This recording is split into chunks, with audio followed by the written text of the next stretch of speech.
Hey guys, what is going on? McMole2 here. Welcome back to my channel. Today I am talking about the Ewoks and how they do against your meta arena teams and in the raids. But before we get started with that, I do want to note that I officially launched my own Discord server and Patreon page. A lot of you people have been asking for this. It's finally here. So go ahead and check those links out. I've got them down below in the video description.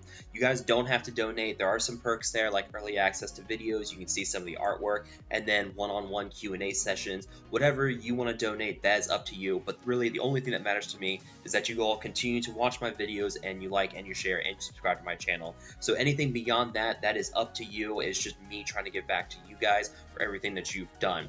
But anyways, getting back to this video, all this footage comes to me courtesy of Oblivion 1 over in Wallet Warriors. I'll have a link to his YouTube channel down below. You guys should definitely go check it out. He's got a bunch of arena and raid videos that he's throwing up there.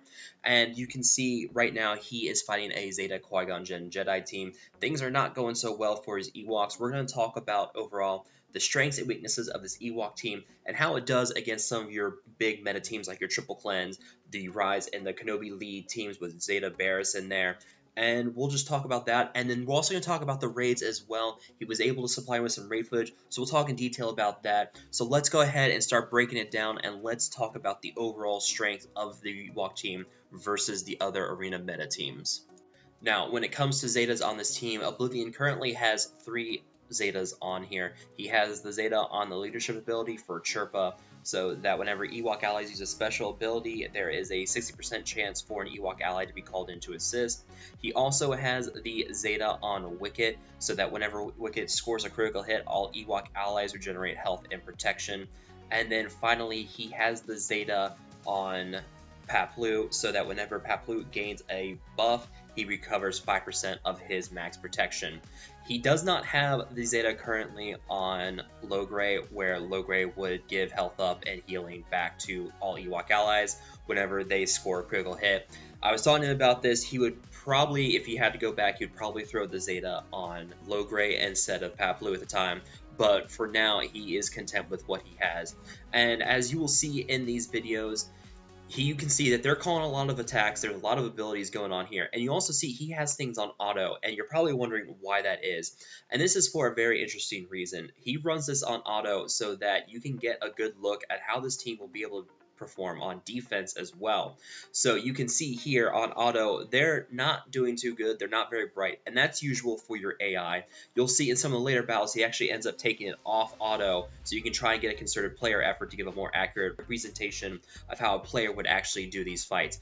But for now, he's around auto, and you can see here that things are a little sketchy right now with the Nihilist, and Nihilist really hurts this team overall, especially Darth Maul as well, because Darth Maul can daze, and without those dazes, your Ewok allies can't assist, and Darth Nihilist can increase cooldowns as well, and that just kind of shuts things down there. So really, at the end of the day, dazes and cooldown increases from Darth Nihilist are some of the worst enemies that your Ewoks can run into.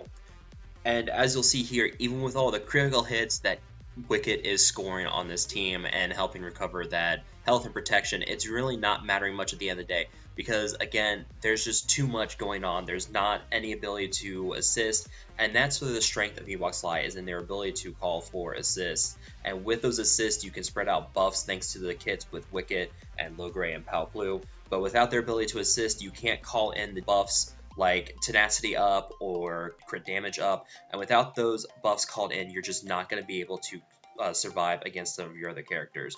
So you can see here, he finally took this team off of auto. He's fighting a General Kenobi team with a Zeta-Zarriss. You have Chase and you have Darth Nihilist in here. And you can see that the reason he had to take it off auto is because without the auto, he's just not going to be able to win against this team. And this calls into a problem with the AI overall for this team, is that they're just not able to focus down characters like you should be able to with your teams. And without the ability to focus down characters, they just can't get out the damage necessary for this. But you can see here, the main problem is Ewoks rely on critical hits. Without critical hits, Wicket can't regenerate protection for his Ewok allies. And without critical hits, they just don't pack the damage that some of your other teams will do. What it looks like they're going for with Ewoks is to have a light side version of your first order team, and that there's a heavy Zeta investment, there's a lot of assists calling in, and it really just knocks out characters really quickly. But the problem here is that Ewoks don't have the damage like First Order do. You have TIE Fighter Pilot for First Order, who does a ton of damage. You have Kylo Ren, again, absolute monster, once, especially before you throw a Zeta on him. Captain Phasma can give everyone advantage. First Order Stormtrooper can taunt and remove buffs, and he can counter a lot every time he uses an ability he calls an assist. And then you have First Order Officer, which gives offense up, removes turn meter, and just buffs his overall allies with his actions. And that is just something that you're not going to see here with First Order. You just don't have the punch that you're looking for with the other characters. As you can see here, it's basically becoming General Kenobi just turns into his wall. They just can't get past, because even with the Omega on Chirpa, where the assisting Ewoks don't have a damage penalty, they still can't do enough damage to kill General Kenobi. And you can see here, there's just nothing going on here. They just can't defeat General Kenobi. They can't remove enough health to really have him do anything. And if General Kenobi ever gets low enough on health, Barriss is going to move pretty quickly, because Barriss already gains 10% turn meter every time one of her allies gains or takes a critical hit. So with that in mind, she's going to be moving pretty fast. She's cleansing debuffs, and she's going to be healing quite often as it is. So really, this is going to become a timeout match where he just can't beat the Kenobi and Zarriss teams without some other help. As you'll see in another video, he does eventually beat a Zarriss Kenobi team, but it's with some extra help added in, and that just kind of ruins the spirit overall, because he had to end up using allies that were not Ewoks to finish this fight, and that's just no good. So you can see they're timed out. Now he is fighting a General Kenobi-Zarriss team with Thrawn, Nihilus, and Kylo Ren. And you'll see here, the Chirpa has already been fractured by Thrawn, so Chirpa is already out of the fight. You can't call in those assists, you can't give him counters. That's going to hurt overall, and you can see here that he's already having struggles here with trying to kill General Kenobi. So he's using the exact same team before. When I was talking to him, he may end up trying to switch out Tebow, throw in some other characters. You could try Scout and see if maybe that's going to pack enough punch overall for your team to beat those General Kenobis. But really, at the end of the day, you're still running the same problem that Wicket's already your hardest hitting Ewok attacker for the faction, and even he's not able to really make a dent to the overall General Kenobi wall that you have here. And that's going to be a problem too, is Scout's not going to have as much damage as your Wicket, and if Wicket can't do enough damage to break through the endless healing that General Kenobi's getting from the Zeta Barriss, then what hope does the Ewok Scout have? And really, you can see here that Wicket's doing a nice job of helping to keep the Ewoks alive because of the Zeta with the protection and health recovery. But really, at the end of the day, it's just becoming a matter of there's no one here that's winning, because no one can kill anybody, because the Ewoks regenerate a lot of health and protection, and they can't kill the General Kenobi because of his leadership ability, where he gains bonus defense, and then the Zeta Barriss, where every time he takes a critical hit, he regenerates 20% of his max health. You just can't get through this team. You can see here he's got crit immunity on Barriss, and he's hoping to use that to try and knock out some damage on her. Maybe he can dispel the taunt on General Kenobi and then go after Zeta Barriss, maybe try to kill her. If he can knock out Barriss, he has a chance to kill General Kenobi without that healing, and he'll be able to knock out the rest of the team. But you can see here, time's already running short. He just can't make a dent. Even with the Dispel on the Paploo Basic, he can't get through General Kenobi because somehow there's always a crit going off, and he's just not able to get there in time. And again, he's not running this on auto. You can see he's running this on... Oh, and look, he got mentioned in Guild Chat. Good for him. But you can see he's just not able to get through it. And that's the main problem with the Ewoks, is that they don't have the power like your First Order teams do to get through this wall. And that is why they're not going to be a true meta arena team. Because on my chart, at least, there's a lot of General Kenobi and Zarriss teams now, and you just can't get through them without a good heal immunity buff and a lot of damage coming in. Like my Jedi team has Anakin and Ezra. They both pack a huge amount of punch, and Anakin has a healing and buff immunity debuff on him so that he can cancel out that Zarriss and be able to knock out characters. But without those kind of debuffs in here to control the Zeta Barriss, you're just not going to have good luck with it. So let's go ahead, and you can see here with this fight now that you have a Darth Nihilus in with the Ewoks, and you'll be able to see that in this fight, with the Darth Nihilus in here, he's finally able to beat your Zeta Barriss team with General Kenobi lead. And this kind of feels like cheating, because now you're not able to use a full Ewok team, and that kind of ruins the overall spirit of the team.